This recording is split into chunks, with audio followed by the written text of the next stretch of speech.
My husband called me his mistake while hosting his grand party, but I refused to stay silent and fought back in front of everyone. Have you ever had that moment where your entire world crumbles in a single sentence?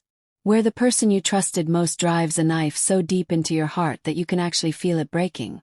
Well, buckle up, because what happened that night didn't just change my life. It destroyed everything I thought I knew about love, loyalty, and the person sleeping next to me for 8 years. And what I did next? Even I couldn't believe it. Let me paint you a picture of who I used to be. Sarah Matthews. Well, Sarah Chen before I took his name, the perfect corporate wife. You know the type. Designer dresses that cost more than most people's rent, a smile that could charm investors, and a life that looked absolutely flawless from the outside. But here's what Instagram posts and Christmas cards don't show you. I was dying inside. For 8 years, I had molded myself into Marcus Matthews' vision of the ideal spouse. I'd traded my dreams of becoming a trial lawyer for a safe corporate position that wouldn't overshadow his precious ego. I'd learned to laugh at his jokes that weren't funny, to nod appreciatively when he mansplained things I already knew, and to always make him look good in public. The irony. I was actually brilliant at it. My law degree from Columbia wasn't just for show. I'd graduated summa cum laude, passed the bar on my first try, and had 3 prestigious firms fighting over me. But Marcus had convinced me that his startup needed my support, not my competition. Think of us as a team, babe, he'd said back then. His eyes sparkling with that entrepreneurial fire that had first attracted me. You handle the legal side, I'll handle the vision. We'll build an empire together. Except somewhere along the way, we became he, and together became me, standing in his shadow, applauding his achievements while my own dreams collected dust. But I told myself it was worth it. We were building something. We were in love. We were partners. God, I was naive. The morning of March 15th started like any other. Marcus was already up, pacing around our penthouse apartment in his designer suit, barking orders into his phone about final preparations for the party. This wasn't just any party, it was the party. The celebration of the biggest deal in his company's history. Peterson Group had just agreed to a merger that would make Marcus's tech startup worth $50 million overnight. Sarah, he called from the kitchen, not looking up from his phone. Did you confirm the caterers? And please tell me you remembered to get the good champagne, not that cheap stuff. I was in the middle of my yoga routine, trying to center myself before what I knew would be a long, performative evening. Dom Perignon 2008, just like you wanted. And yes, Pierre confirmed everything last night. Good. Still not looking at me. And you're wearing the black Versace tonight, right? The one that doesn't make you look too... You know. Paused mid-downward dog. Too what, Marcus? Nothing. Just... You know what I mean. Tonight's important. I knew exactly what he meant, and it made my stomach twist. Too curvy. Too ethnic. Too much like myself, and not enough like the rail-thin blonde wives of his colleagues. But I swallowed it down like I always did. Of course, I said quietly. That should have been my first warning sign of the evening to come. The thing about being married to someone for 8 years is that you start to notice patterns. Little things. The way Marcus's jaw tightened when I spoke up in meetings. How he'd subtly redirect conversations when I mentioned my legal background. The way he'd introduce me as my wife Sarah, instead of Sarah, she's an attorney. I'd been noticing these things for months, but I'd convinced myself I was being paranoid. Oversensitive. After all, Marcus loved me, right? He'd chosen me. We'd built this life together. But as I stood in our walk-in closet that afternoon, staring at the black Versace dress he'd picked out for me, I couldn't shake the feeling that something fundamental had shifted between us. When was the last time he'd asked about my day? When had he last seemed genuinely interested in my thoughts, my dreams, my opinions? When had I become an accessory to his life instead of a partner in it? My phone buzzed. A text from my sister Jenny. Saw the Forbes article about Marcus's deal. So proud of you both. You must be over the moon. Over the moon. I stared at those words and realized I felt nothing. Me. Like I was watching someone else's life through a window. I texted back. Thanks. Big night tonight. But as I hit send, I wondered when I'd stopped feeling like the star of my own story. The apartment was transformed by 5 p.m. Our normally cozy living space had become something out of Architectural Digest. Crystal chandeliers cast warm light over marble surfaces, fresh white orchids adorned every table, and the floor-to-ceiling windows showcased the glittering city skyline like a backdrop designed specifically for success. I'd overseen every detail. The menu, the music, the guest list, the flowers, even the specific brand of napkins. Marcus had given me the budget and walked away, trusting me to create the perfect evening while he focused on more important things. Standing in the bathroom, applying the final touches of my makeup, I caught my own eyes in the mirror. When had they become so tired? When had my smile become such an effort? Sarah, people are arriving. Marcus's voice carried that edge it always got when he was nervous. Despite his confidence, these events still made him anxious. Which meant I needed to be extra perfect tonight. Extra supportive. Extra invisible while somehow being the perfect hostess. I took a deep breath, adjusted my dress one final time, and prepared to become Sarah the wife.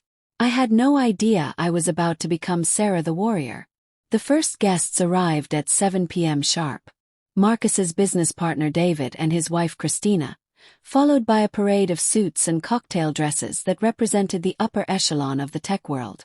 These were people whose net worth could fund small countries, whose decisions affected thousands of jobs, whose approval Marcus craved like oxygen. And I played my part perfectly. Welcome. I'm so glad you could make it. The salmon is from that little place in Seattle we discovered last summer. Marcus is just over there by the windows. He'd love to tell you about the Peterson deal. Oh, this old thing. Just something I threw on.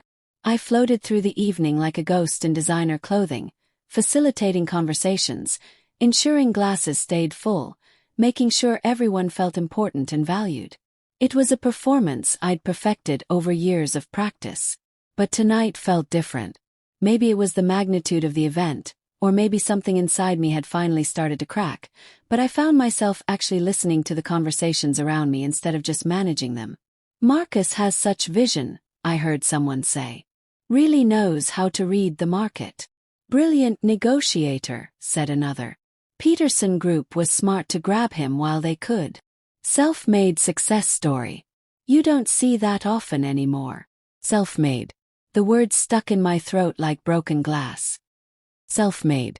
As if the woman who'd worked 3 jobs to put him through business school, who'd maxed out her credit cards to fund his first prototype, who'd spent countless nights proofreading his presentations and coaching him for investor meetings, simply didn't exist. But I smiled and nodded and played my part. Around 9 p.m. the crowd reached its peak. 53 people to be exact. I'd counted while refilling the ice buckets. The apartment hummed with the kind of energy that only comes when powerful people gather to celebrate power. Marcus was in his element, holding court by the windows, his voice carrying over the soft jazz as he regaled a group with stories of late-night negotiations and last-minute deal changes.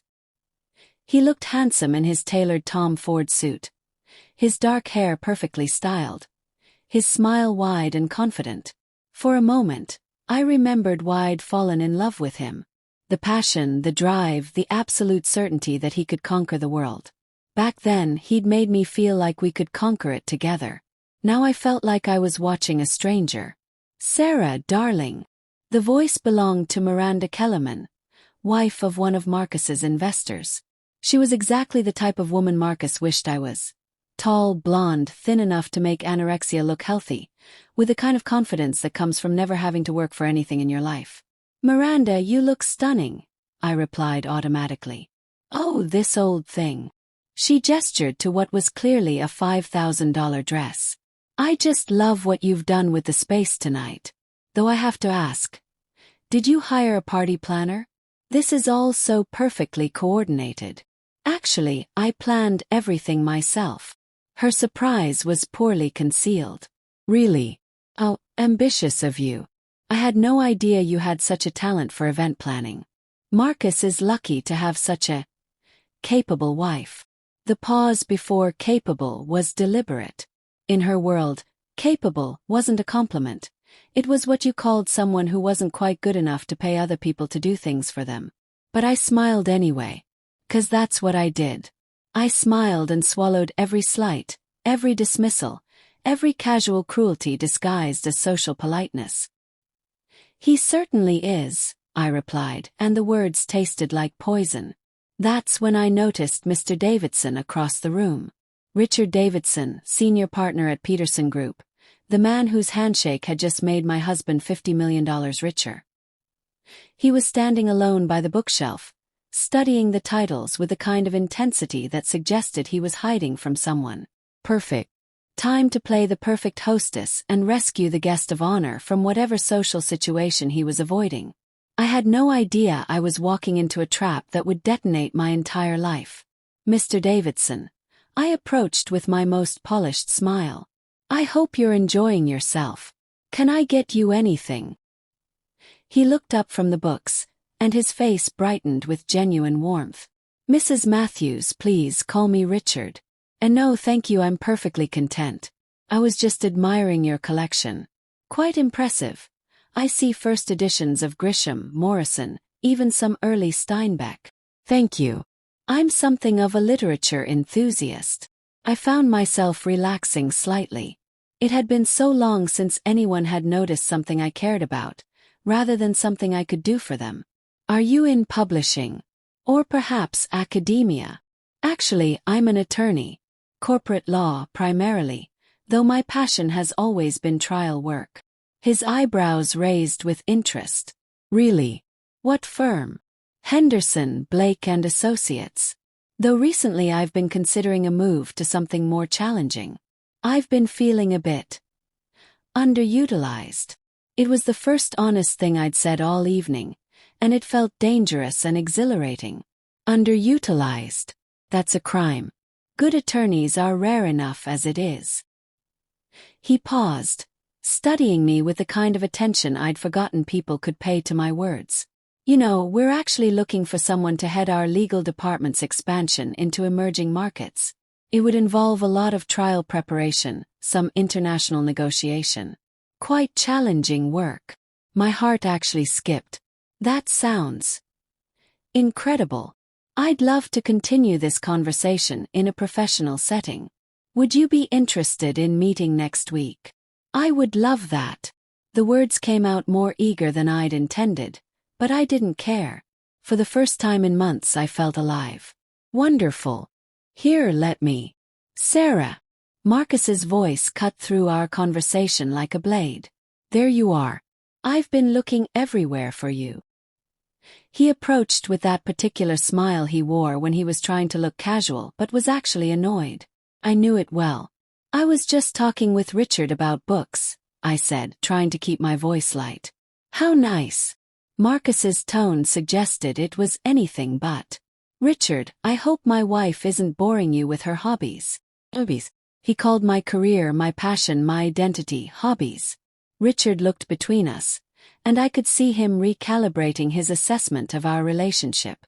"On the contrary, I was just telling Sarah about a position we have opening up.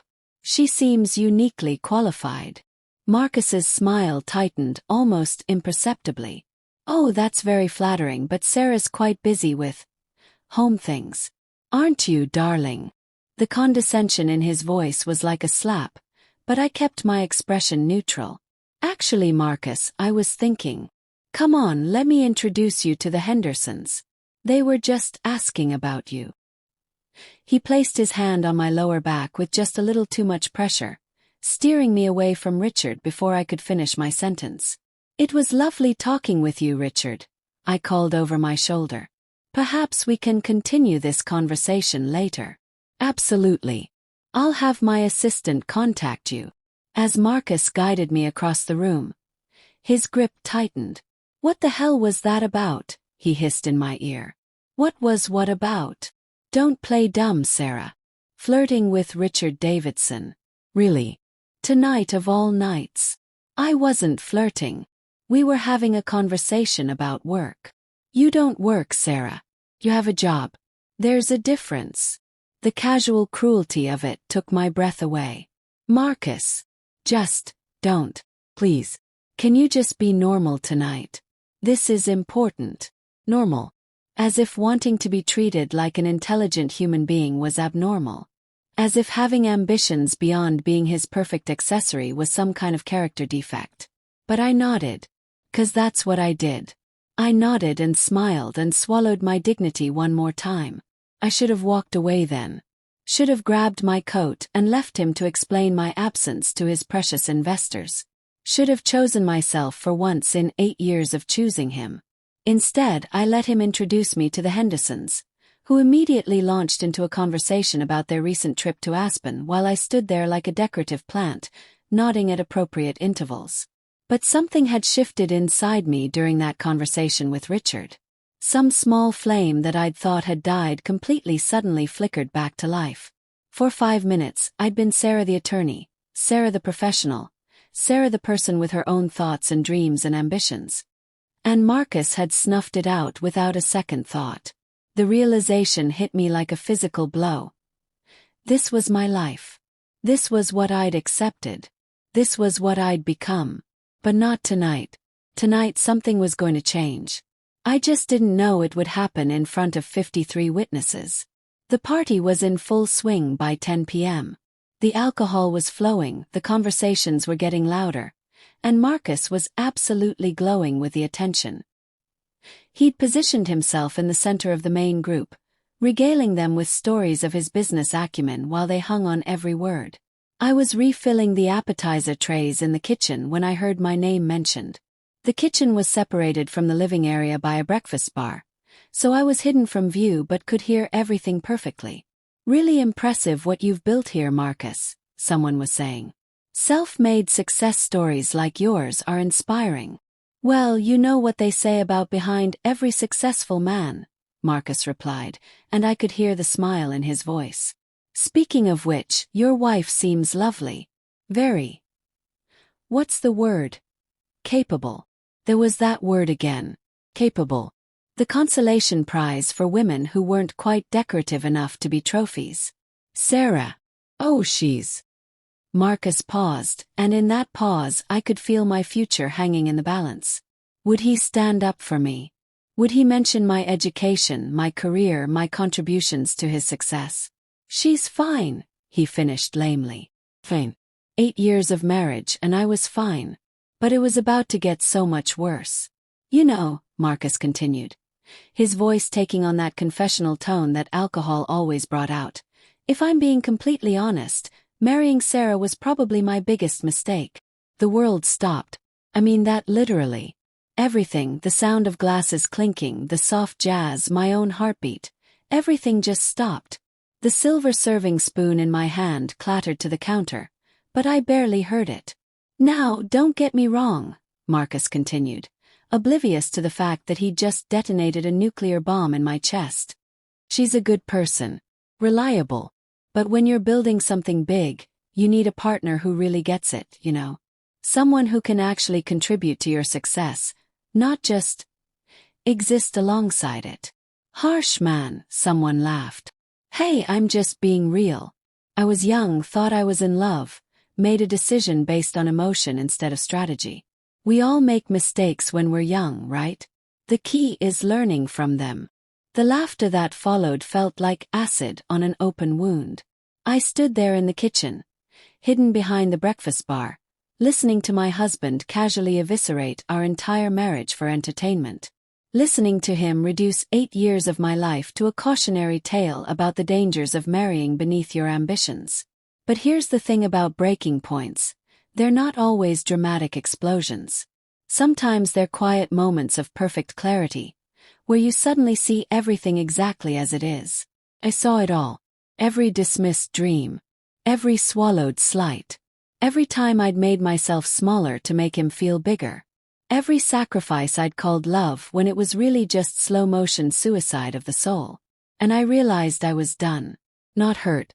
Not devastated. Not broken. I walked around the breakfast bar and back into the living room with the kind of calm that comes after you've lost everything and discovered you're still breathing. The conversations continued around me, but I could feel the subtle shift in energy that happens when someone enters a room with purpose. Marcus was still holding court in the center of the group, his face flushed with alcohol and attention.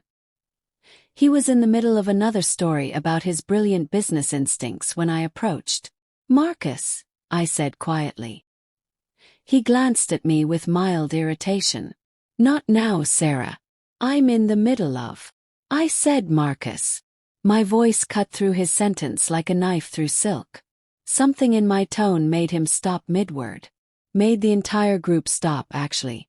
In the sudden silence, I could feel 53 pairs of eyes turning toward us.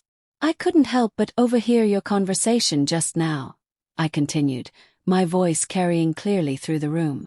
"About mistakes. About learning from them." Marcus's face went pale. "Sarah, No, please. Don't stop now. You were being so honest about your feelings. I'd hate to interrupt your moment of truth." The room had gone completely silent now.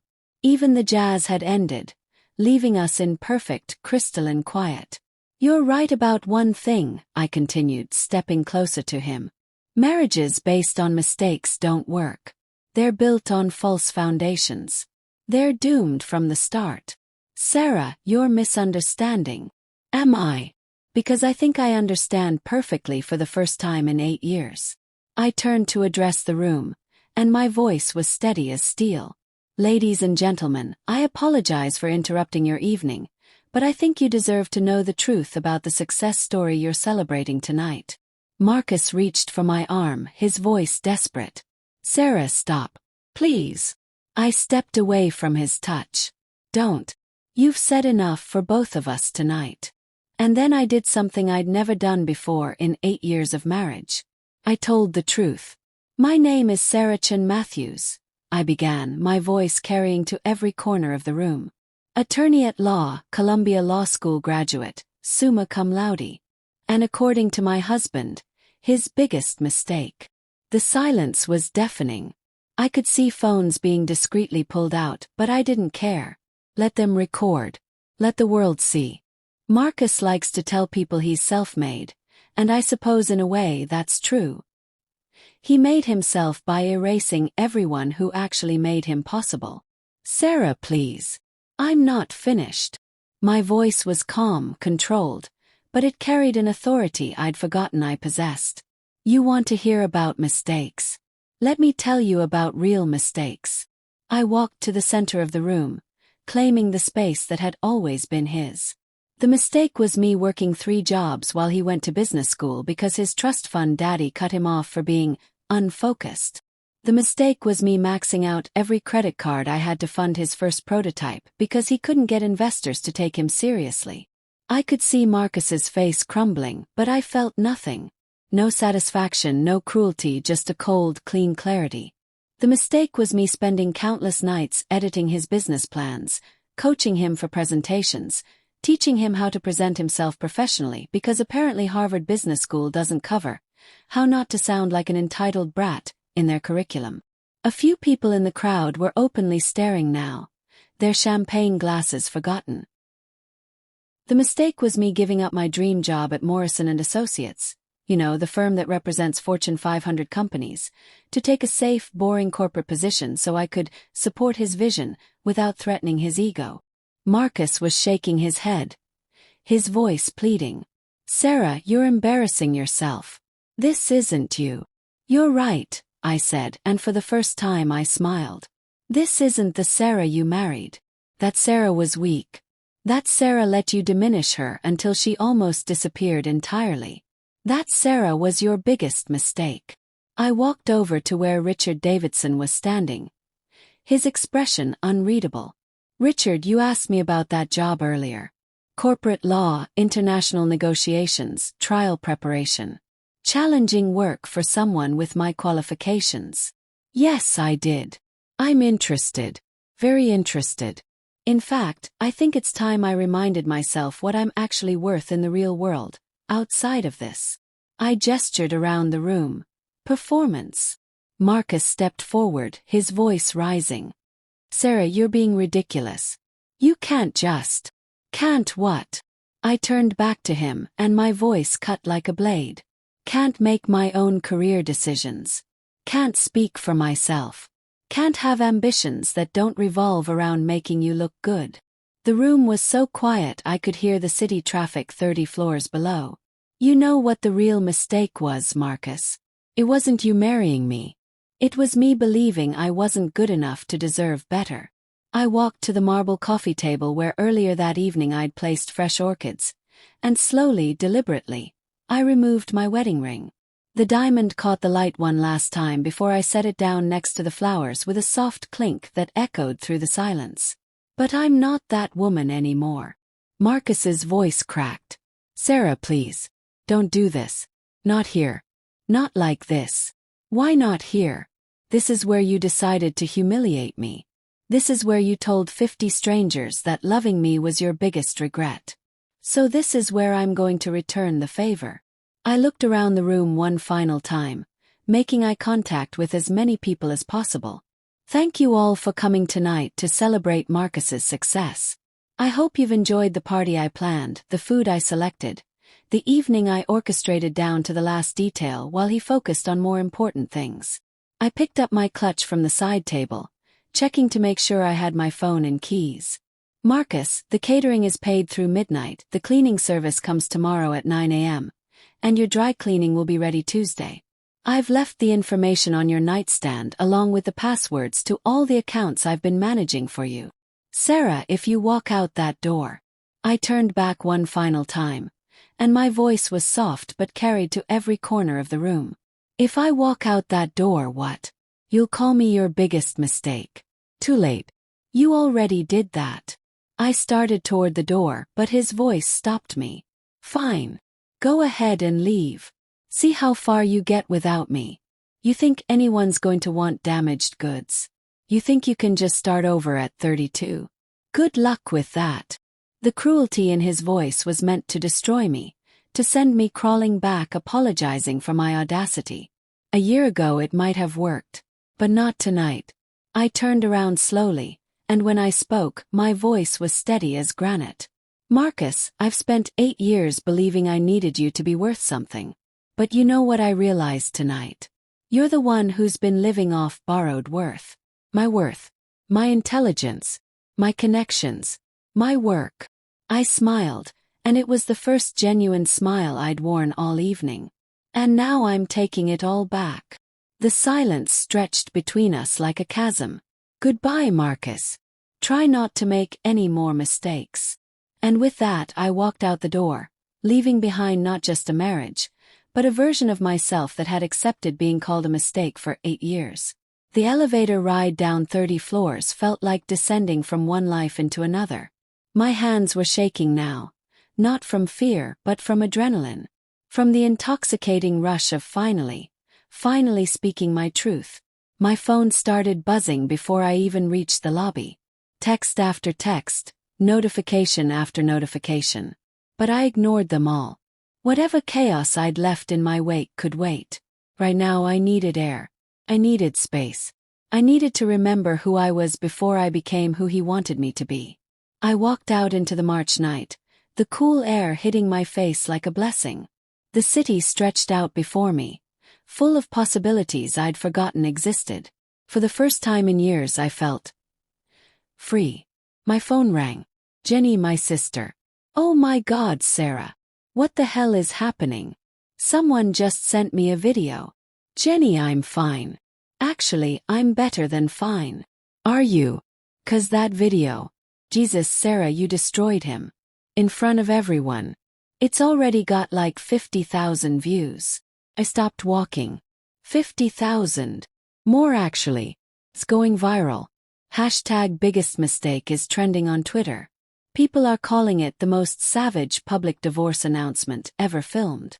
Viral. I hadn't expected that. But then again, I hadn't expected any of this. Sarah, are you okay? Where are you? I'm walking. Thinking. Being free for the first time in 8 years. Do you want me to come get you? You shouldn't be alone right now. Actually, Jenny, I think I need to be alone right now. I need to remember what that feels like. We talked for a few more minutes before I hung up and continued walking. The city looked different somehow. Brighter. Full of possibility instead of obligation. My phone buzzed with another call. Unknown number. Hello, Mrs. Matthews.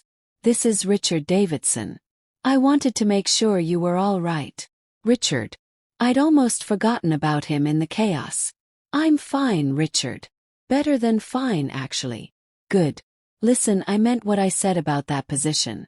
If you're serious about a change, I'd like to discuss it further. Even after that scene tonight. He chuckled. Especially after that scene tonight. Anyone who can handle a hostile room like that is exactly the kind of attorney I want on my team. Besides, I've been married for 35 years. Trust me when I say that man had it coming. For the first time since leaving the apartment, I laughed. Really laughed. I'd love to discuss it. But I should probably mention, I might be going through a rather public divorce soon. Noted. Can you be in my office Monday morning? 9 a.m. I'll be there. After we hung up, I kept walking. Past the theater district, through Times Square, down toward the river. My feet hurt in my designer heels, but I didn't care. Each step was taking me further from who I'd been and closer to who I was becoming. Around 2 a.m., I finally called an Uber to take me to Jenny's apartment in Brooklyn. She was waiting up, wine already poured, ready to hear the whole story. So, she said as I settled onto her couch, want to tell me what really happened tonight? And I did. All of it. The years of subtle erosion, the constant dismissals, the way he'd made me smaller and smaller until I almost disappeared entirely.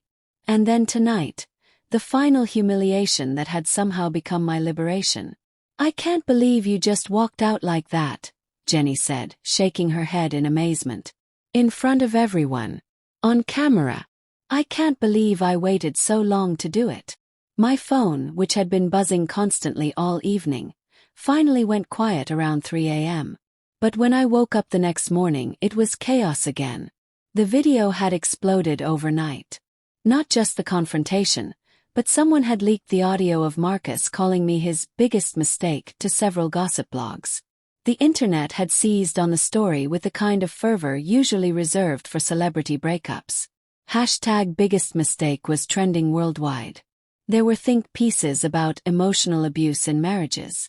Feminist blogs were calling me a hero. Business publications were speculating about the impact on Marcus's deal with Peterson Group.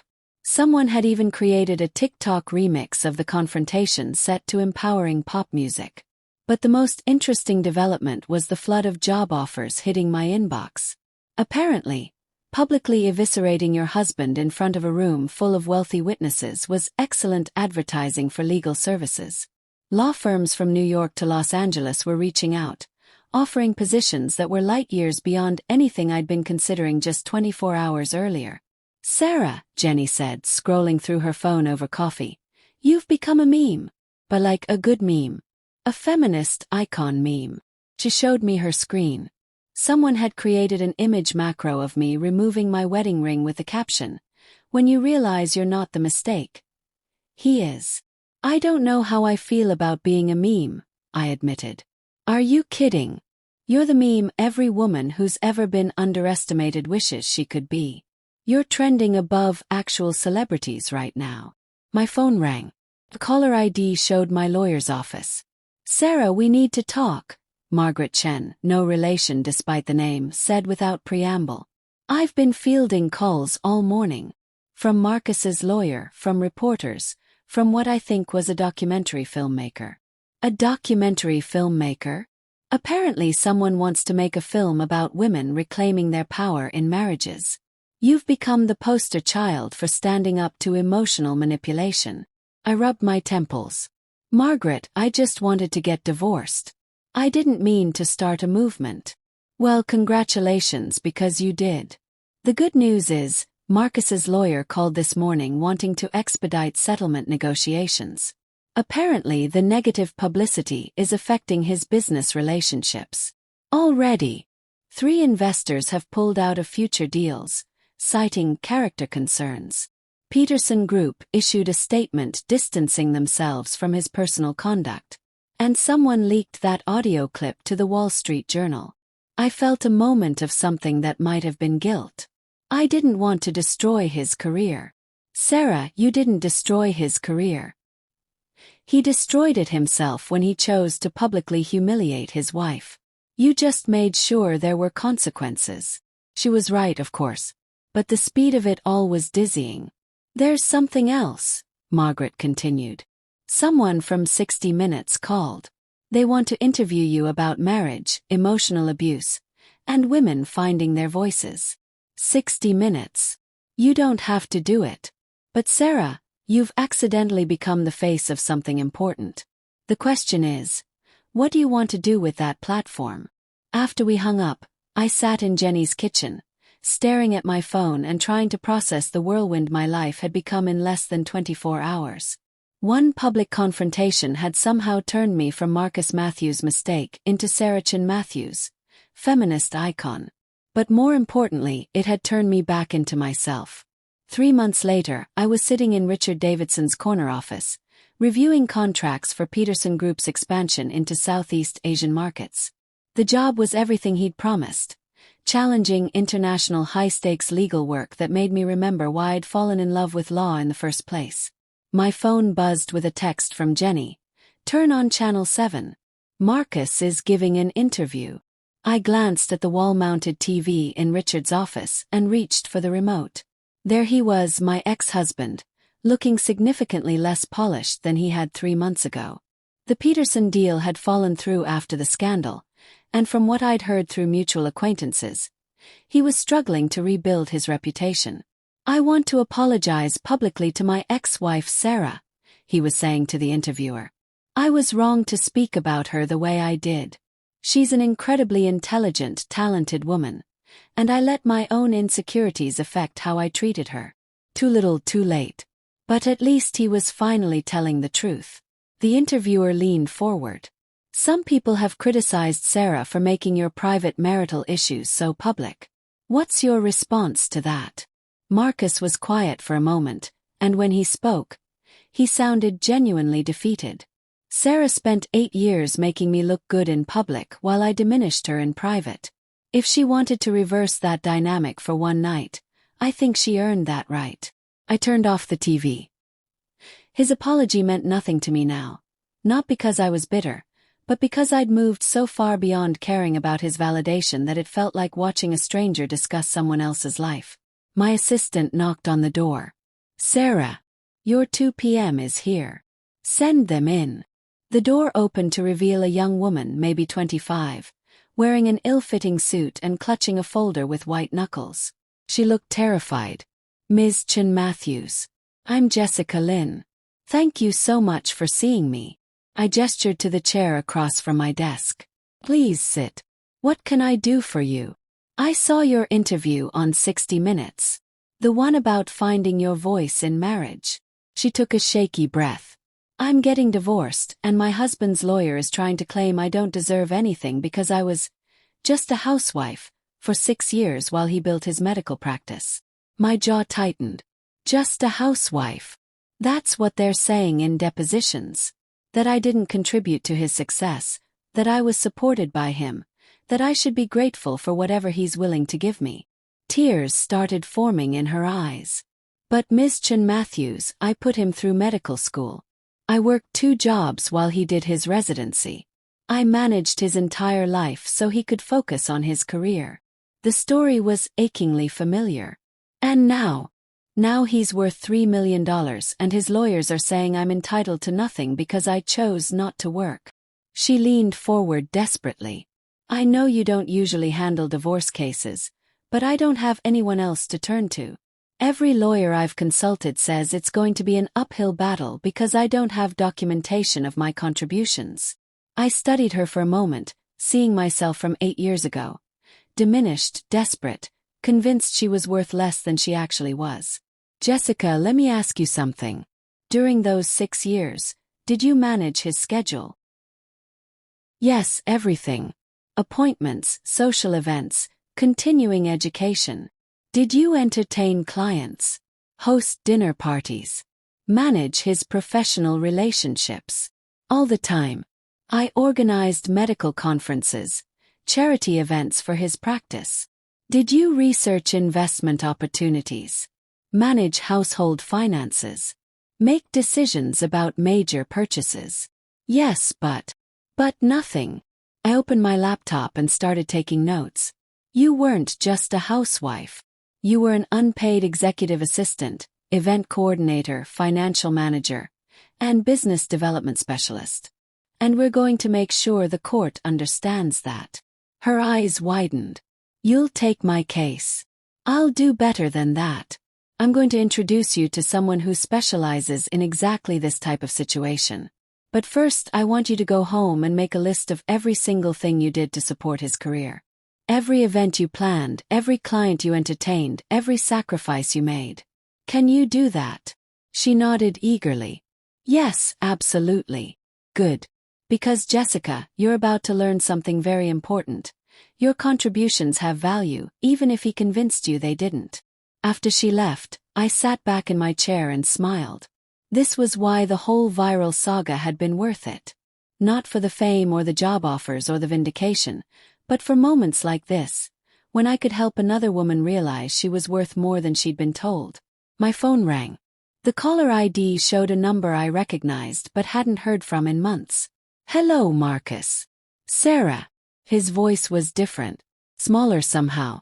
I saw the interview you did last week. About starting your own practice. What about it? I wanted to congratulate you. The Chin Matthews Legal Group. It sounds impressive. I'd officially launched my own firm 2 weeks earlier, specializing in high-stakes divorce cases and corporate law. The client list was already more exciting than anything I'd worked on in my entire marriage. Thank you.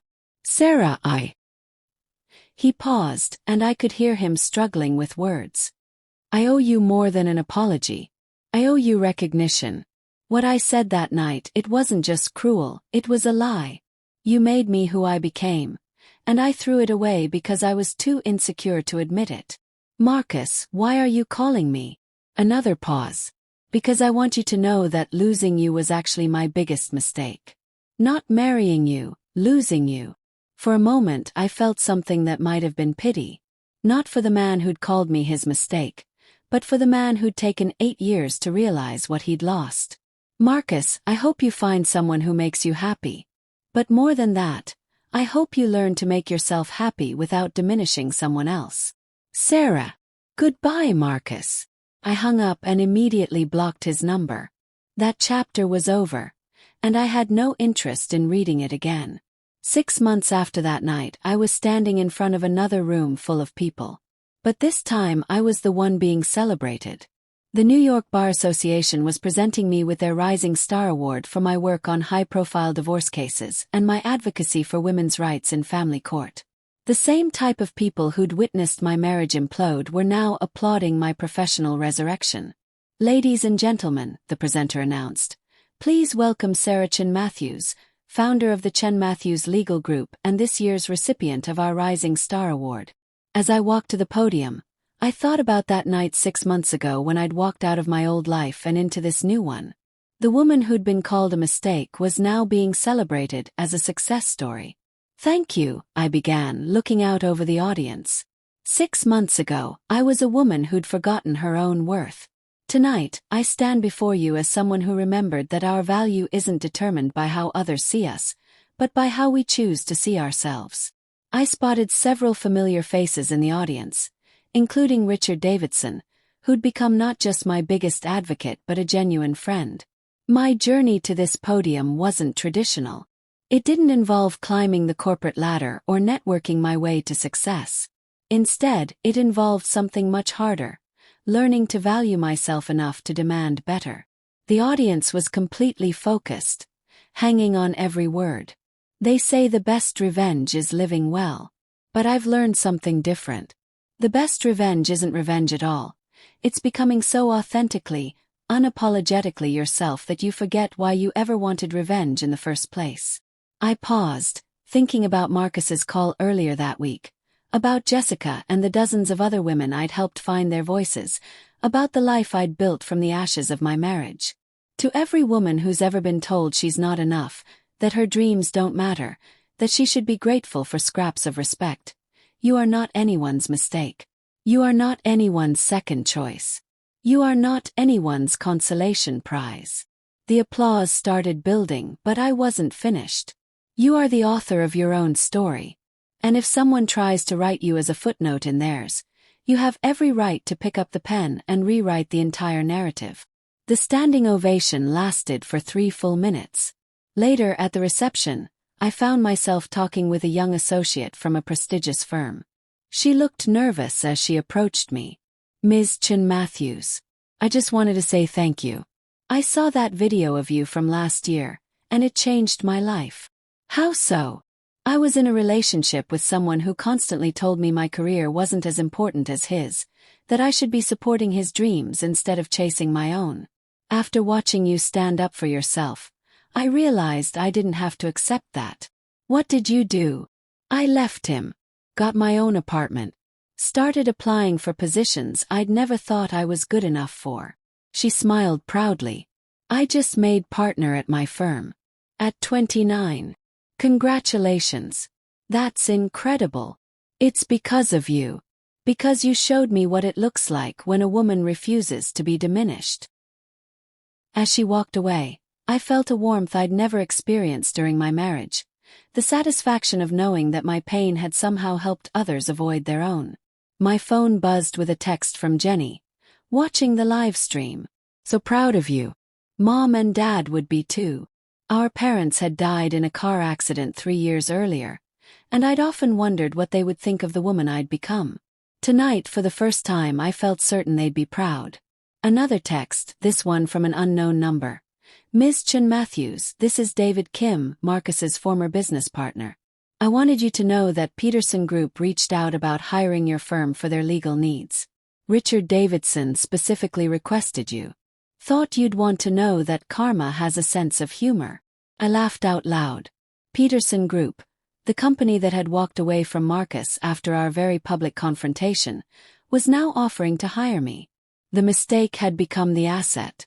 As the evening wound down, I found myself standing on the hotel balcony, looking out over the city lights.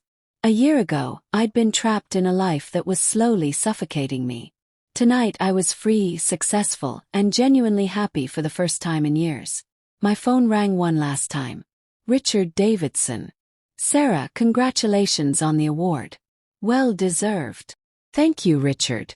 And thank you for believing in me when I'd forgotten how to believe in myself. Actually, that's why I'm calling. I have a proposition for you." "Oh." Peterson Group is opening a new division focused on international family law, specifically helping women navigate complex divorce proceedings across multiple jurisdictions. They want you to head it up. Paused, processing the offer. "Richard, that sounds incredible, but I just launched my own firm." "They're not asking you to give up your firm. They want to partner with it.